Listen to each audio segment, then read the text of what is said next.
tonight. And this is a good moment for me to say we are going to be recording up to the question and answer session, at which point we will stop the recording. The recording is only for our internal purposes so that we can so that we can improve our presentation. Yes, so since we're on some housekeeping details, let me do those first. If you would be so kind as to mute yourself, then we won't be dealing with background noises. And at your convenience, Nelson's, I can do it for you right here. There, I did it for you. Okay. Mute yourself. Then if you would kindly put your name and email address into the chat, we will be able to send you then this slide deck after the fact. I know we probably know most of your emails, but just in case. During the, of course, we will stop the recording during the question and answer session. So you will be able to ask questions, but meanwhile, if you have questions, you can just go ahead and drop them in the chat and then we'll deal with them during that Q&A. So welcome again. This is a Zoom introduction to our organization called SEED Minnesota, which stands for State Elections Empower Democracy. My name is Becky Munson, and I'm one of your hosts this evening, and you will be meeting Susie, Colleen, and Paula as we go through tonight's program. Probably like many of you, we are very worried about the state of our democracy. And we cannot say it any better than Dr. Martin Luther King did in this excerpt of one of his speeches. Now is the time to make real the promises of democracy. We are very thankful for the life and teachings of this very brilliant man. Just a little bit about the four of us. Colleen, Susie, Paula, and I, during the last 4 years, have worked on one or more of the campaigns or the initiatives that you see here.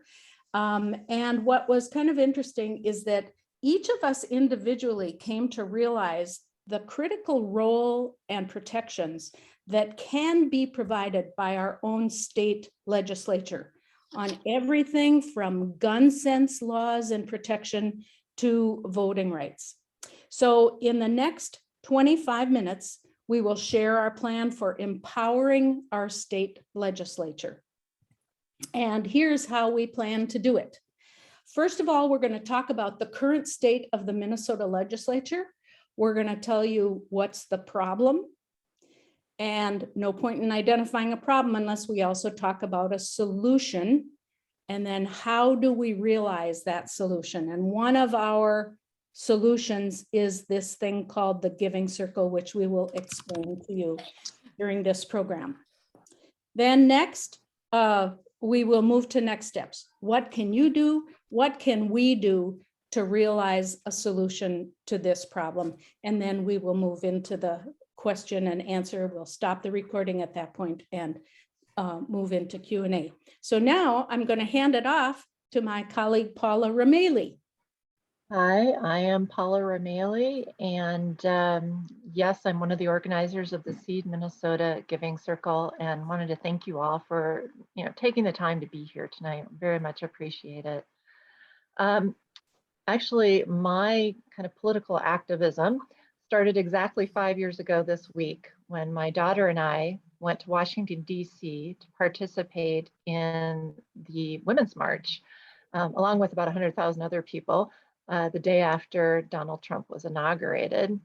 So really for the first few years, I was almost exclusively focused on national politics. I really wasn't keeping up with being aware of what was happening in my own state legislature until about the last year.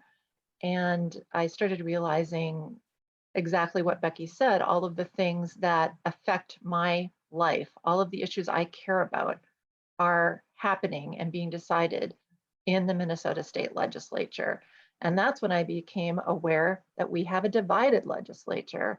The DFL holds a 6-seat majority in the Minnesota House of Representatives, but they have a slim 3-seat minority in the Minnesota State Senate, where the GOP holds sway, again, by that slim 3-seat majority.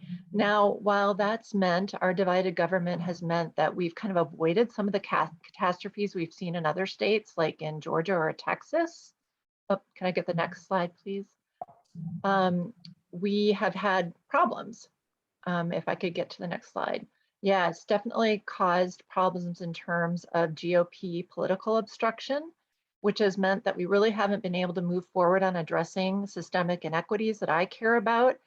And for me, also addressing the ongoing threats to our democracy that I see happening both nationally and also here in Minnesota. In terms of policies that I really care about, just to mention a few quick examples, for me, climate is really important, and climate action. In the last legislative session, the Minnesota GOP killed a bill advanced by the DFL that would have required that Minnesota move to 100% clean renewable energy by 2040. Really important to me, it was defeated. In terms of gun sense legislation, which is important to me, but especially to another member of our group who's experienced gun violence in her family, the GOP blocked red flag laws, strengthening red flag laws, and also strengthening and expanding background checks, which has been, obviously very hurtful to so many people who have, and families who have experienced gun violence. We've seen the GOP totally shut down the George Floyd reform and policing bill that was put forth last year in the wake of George Floyd's murder in 2020, which was extremely disappointing. And for me, as somebody who lived and worked and studied in the former Soviet Union for a number of years, I've been especially concerned about threats to our democracy that I've seen the Minnesota Republican Party participate in. They tried to deny, they signed on to a lawsuit to deny Joe Biden's certification in Minnesota in 2020. During the last session, they tried to nix same-day voter registration and do other things to kind of suppress voter access. And then more recently, for me, was disturbing that there were 5 Minnesota GOP primary candidates for governor on a debate stage just in December, just 2 months ago, and not one of them would acknowledge that Joe Biden won the 2020 election and is the legitimate president of the United States. So for me, this was pretty horrifying, and it kind of solidified my desire to do all I can. Sorry, could I get the next slide, please? To cement a DFL governing majority in 2022. And really, again, we have 201 seats up for election in the Minnesota legislature. Because of redistricting, every seat is up for grabs this year. But we really only need to flip 3 seats in the Senate to be able to have a governing majority. So when I realized this, I kind of reached out and kind of hooked up with the other fantastic women in this circle. And we really started vetting organizations and looking for organizations that could help us. What could we do? Because to be honest, the Republicans have been much more effective and diligent about organizing at the state level for at least the last 10 years. And we knew if we were going to catch up and succeed and help that effort, we were going to have to give our time and treasure to efforts that were strategic and smart. And that's where we came upon the States Project. And rather than me tell you about them, we found this great short video that explains the organization far better. And so we're just going to play you this quick 5-minute video. I'm Melissa Walker. I'm the director of Giving Circles at Future Now Fund. And what I want people to know is that when you do this work of community organizing, you can watch policies change. You can watch lives change. You can tend to democracy. In December of 2016, I attended a holiday party where I heard then New York State Senator Daniel Squadron speak. He said a lot of things that night, but the thing he said that really turned my head was this: If you and your friends can get $100,000 together, you can flip a state chamber from red to blue. I had no idea what he meant, but it sounded like something possible. And I started gathering friends, family, colleagues, neighbors, and talking about state legislatures. Gathering in living rooms and talking about state legislatures meant that I had to learn about state legislatures. And what I learned blew my mind. I found out that state capitals control almost everything that I care about, from education funding to environmental policy, to healthcare, to civil rights, to voting rights. State legislatures control all those kitchen table issues that we all care so much about, and they also determine who goes to Washington, D.C. From 2010 to 2016, we lost nearly 1,000 state seats under President Obama as we stared at the White House. And people's lives got bad because of those losses. Places defunded education. States put in right to work laws. Things like the bathroom bill passing in my home state of North Carolina, which broke my heart. Stand your ground gun laws in Tallahassee, which then spread to 20 some odd other states. Republican majorities took over state by state by state by state. I also started to understand that issues like the water in Flint, Michigan were not a Washington, D.C. problem. It's a Lansing problem. When people who lived in those states had their education defunded, lost benefits, had their health care cut, they didn't say, oh, that must be my state legislator. They blamed the president. They blamed Washington, D.C. State legislatures often operate in darkness. And little did we know that the roots of Trumpism were being seeded in state capitals. States are meant to be laboratories for democracy. They're meant to be marriage equality, going from state to state to state to federal. They're meant to be healthcare, going from Hawaii to Massachusetts to becoming the ACA. They're meant to be experimental places where we can improve lives and then improve more lives. But right now, state capitals are laboratories for voter suppression bills and bans on choice. So when my circle got together, we did end up raising that $100,000 and a little more. We worked in Virginia in 2017 to support 10 candidates, 9 of whom won their seats. The balance of power got so close in Virginia, just 1 seat away from Democrats taking the majority, that in 2018, Virginia expanded Medicaid and 400,000 people got healthcare who wouldn't have otherwise. My Giving Circle felt incredibly connected to that policy, and we wanted to see more outcomes. In 2018, we worked in North Carolina, where we were able to help break a supermajority, and Arizona, where we were able to flip 4 House seats from red to blue and establish the closest balance of power since 1966. In 2018, I worked with a bunch of Giving Circles. 2 of them ended up raising money to help flip the Maine State Senate with a candidate who won by 200 votes. Maine banned conversion therapy. They raised teacher pay. They passed paid leave. Those Giving Circles were connected to those policy changes and to the lives of millions of Mainers that changed because of the work they had done. It is often cheaper to change the balance of power in a state legislature than it is to flip a single competitive congressional seat. Take that in. When we change the balance of power in state legislatures, we will get congressional seats for free. The return on investment of working in state legislatures is huge. I am not someone who can hand giant checks to politicians, but I am someone who can gather my network and little by little come up with an impactful fundraising total that can change the balance of power in a state chamber. And so are you. You in this Zoom room at this moment in time, you in your living room, you on the phone with a friend, you with a few people joining you in a leadership team to do this work, you can make the difference. It is the most inspiring thing I've ever done. It is the most meaningful thing I've ever worked on. When I watch what's going on at the federal level, I ground myself in the knowledge that I am doing this work and that this work matters. It's an incredible feeling. It is about community organizing. It is about learning how to bring attention and resources to something that you care about, and it can have real impact on our country. If you organize your community to help flip a state chamber, you can watch policies change. You can watch lives improve. and you can tend to democracy.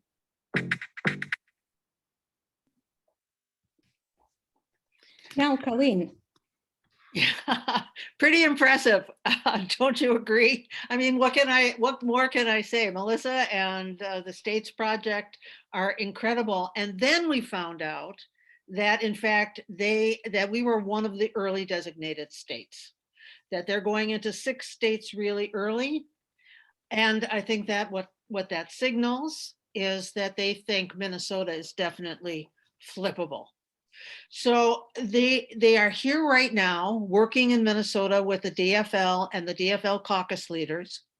And what they're doing is they're raising funds so that they can create infrastructure and they can vet candidates. Of course, that won't come for a little while. We still have redistricting to go through. We still have the caucus, the DFL endorsements, but they're here now. And what they're doing is that they are setting up structures so that candidates, and this is their most important point, so that candidates can get out of the office, off of the phone call asking for money, and get into the voter, with the voters, and do door knocking and events and all those things. They think that's the way campaigns are won. Next slide, please. Okay, so Seed Minnesota, why a giving circle? I know all of us are getting tons of requests for donations. So what's so special about the giving circle? Well, I think Melissa explained it pretty well, but to reiterate, 100% of the money that we raise goes to strong candidates in winnable state legislative races. I have to put the emphasis on there because I think that's where we flip the Senate. We back strong candidates. And the early money, why is it so important to give now? We don't really even know who's who. It's important now because they're hiring people. They're hiring the best people to come into the state, to get familiar with the state, to organize the state. The one thing that they do that other money organizations don't do is they hold candidates accountable. If candidates aren't going out meeting their constituents, if they're not constituents, but they're people, they say, you got to run a good campaign or we're not going to support you. So that's the other thing, I think, accountability. And they don't stop with just elections. They carry on in the state so that they get expertise in governance, get them across. The one thing I like about this is it's grassroots, and I'm a grassroots kind of gal, and community centered. So that's for all of those reasons. Oh, I wanted to say one more thing. And that is that the State Project is a big organization, but they have another funding pot to get their money from, so that our giving circle stays in Minnesota and doesn't fund the organization. So, and it's DFL supported, so win-win.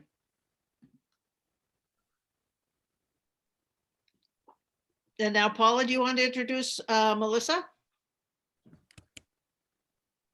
Sure.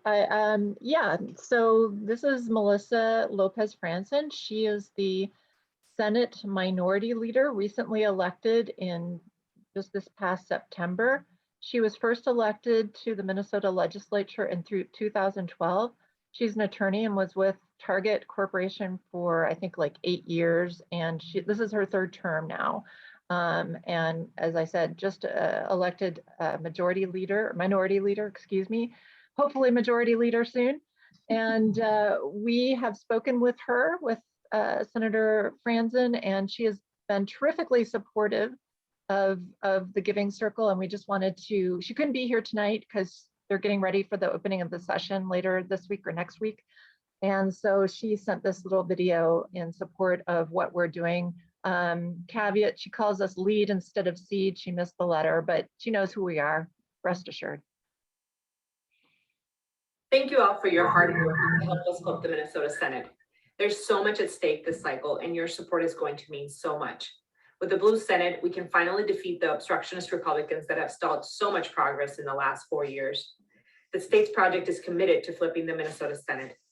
Giving circles like Lead MN are providing us with the funds to invest in our campaigns earlier than ever before, because we know that's what we need in order to win. When I flipped my seat from red to blue in 2012, I didn't have an organizer until June. By June of 2022, we're expecting our campaigns to be months into door knocking, all because of you. We appreciate all the work you've done. Thank you for all your hard work. Your commitment to a blue Minnesota means so much to all of us. Let's do this.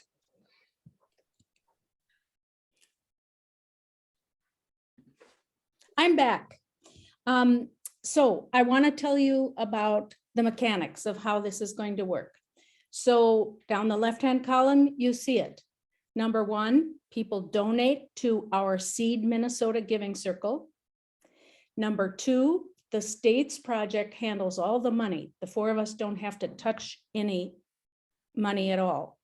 And then number three, the state's project will allocate that money to campaigns.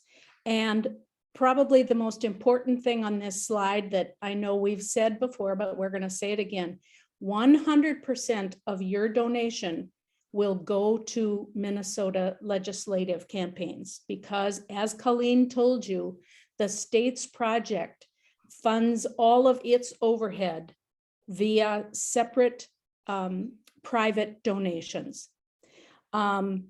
These are all the things that Colleen just highlighted for you. I'm just going to focus on one of them, which is by funding everything early and the infrastructure, what's happening is we are building capacity not only for 2022, but beyond. So what we want here is to get our Minnesota DFL candidates elected so we can come up with a blue trifecta. Okay, on to my colleague, Susie. Hello, hello, everyone. Welcome. Thanks for coming. I am maybe the oldest of the four of us, but I really am the newcomer. I got to tell you, these three women are, they know a lot about political activism. They know a lot about community organizing. They are being modest. They've been at it for a long time. I've learned so much. I started it, like a lot of you on the call, 2016, when I was sick about the election, and I got into national work. And so I only did work on national scene. I think these three women have really taught me about the importance of the state issues, and I have been paying attention to both state and national. I've decided I've got to stop agonizing. I've got to organize. As they say, I've got to stop worrying and get to work. I can sleep better at night. We've got to do something. So I love State's project. As you've already heard, we've done a lot of vetting. We have a lot of answers to the questions, especially my three colleagues. And I love State, the whole State project concept and what they're doing is amazing. What I love is that we're not giving our money into a black hole. I love the focus. We are there to turn our legislator. We're gonna get three, all we need is 3 senators, blue, and we're gonna hold the House. That's what we're doing. I love how efficient and successful in this short period of time State project. They really do know what they're doing. They have the experience. They have the setup. They have the best practices. They have it done. I love the coordination with the DFL. I love that they are coming in to enhance the work of the DFL. They will put in staff. They will work with them in field as well as in managing the technology and the infrastructure. I love that we get 100% of the money. So there are some donor groups, some gods out there that are apparently funding the salaries of people, and we get the money. I love that people in other states can give to us from anywhere. So if you have friends and family in California, New York, they don't have to worry, they're solid. They love you, they can fund Minnesota and help us. Next slide, please. So we've been at this for a long time, 9 days now. And we've had our first Zoom presentation and we're really excited. We've already gotten $5,416 at our this is only our second one. And we have got a big goal. We're going to raise $10,000 by February 1st. And if you're thinking, what? That's Tuesday. Yeah, that's Tuesday. We are going to raise $10,000. We need early seed money, which is smart money that's already been described. I won't go through it all again. There is something going on with the Minnesota State, that States Project and others of my colleagues here and partners know this, that we cannot work the money and they cannot in February and March, because I think because the legislators meeting, I don't know the detail, but we want to get this 10,000 to States Project so they can, as you just heard from everybody, work with the infrastructure and get us going so we can hit the ground running. And they put staff in, et cetera, into our state. So the earlier we can get this, the better. Don't ask me questions about the state law, but you can ask my other three, because I really don't understand why we can't do this, but the other three will know something more. Now we can keep going. And if you can move me up, Becky, we have a wonderful, big, audacious, we're going to get this. We are going to raise for the by the election $100,000, because as we just heard from States Project, our director, we also had heard earlier that Maine raised, I think it was 175,000. I mean, if Maine can get 175, we can get 100. We see this very much as the model of the Barack Obama, Bernie Sanders model. We want huge numbers of people giving small donations. And that's how we're going to do this. We know we're going to do this way. Now, if you want to give us $10,000, we'll accept it. But we are just looking at whatever people can do. If you can do anything, that's what we want. We would appreciate. Next slide, please. Oh, I forgot to say this. Would you go back? I always forget something. Thank you. When you give us anything, you will become a member of Seed Minnesota. You will be able to track on the webpage the total dollars and the total number of donors. We will be sending you email updates. There will be stuff coming from States Project that has to do with how they're doing stuff they can share with us, sharing about other states. We will give you, once we get these endorsed candidates who are going to work for to flip, we will give you the volunteer opportunities for those of you who want to be in the field and do the work. You'll have that opportunity. Hopefully we want to build community. We want to have speakers. We want to have people together, maybe someday in person. That would be really cool, and that'll happen. So that's the benefits of that. And we want to just, next slide, Becky, thank you. We want to just repeat what Melissa Walker said, because Melissa Walker, we think, has been so great to help us. And remember what she said, let's just get this one in there. If we can get $100,000, and we can with our friends, contacts, we can flip, our job is done. We will then have a blue state in the legislature. We really wanted to just emphasize that one.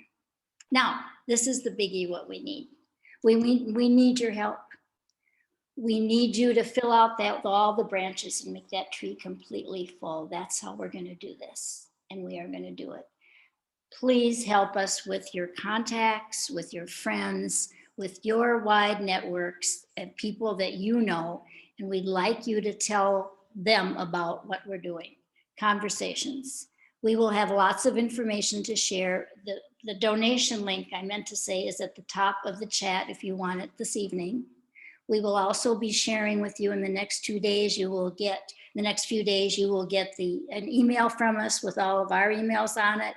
It will have the donation link. It will have this slideshow, and it will have the webpage for States Project that you can look around at everything.